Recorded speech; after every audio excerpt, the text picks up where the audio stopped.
जमी तू पूछो हमरा से भाई का हाल चाल बा। जमी तू पूछो हमरा से भाई का हाल चाल बा। भले गई नया साल बाकी उहे ख्याल बा। कहे बदलल हमार माल अभी उहे सवाल बा। गिरता लोर पूछत बानी उहे रुमाल बा। आज गिरता लोर पूछत बानी उहे रुमाल बा। भले गई नया साल बाकी उहे ख्याल बा। काहे बदलल हमार माल अभी उहे सवाल बा।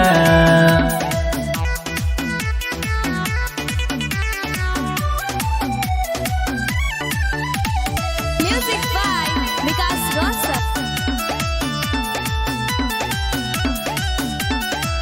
रही रही बढ़ता रे धड़कन हाट के। जब जब देखतानी पहिला ग्रीटिंग कार्ड के।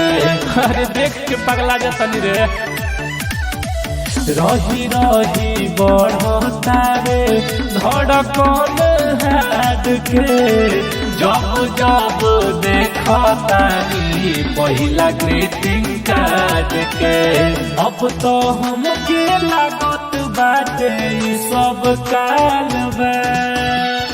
अब तो हमके लागत बाटे ई सब काल बा।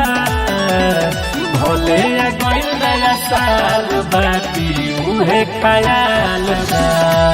काहे बदलल हमार माल अभी उहे सवाल बा।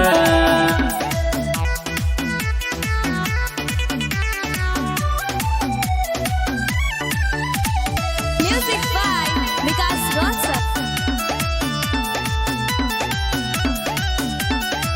कितनो चाहत बनी रहे के पवन प्यारे खुश हो।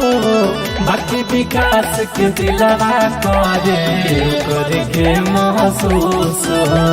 अरे जाके भी खुश निकले। कितनो चाहत बनी रहे के पवन प्यारे खुश हो।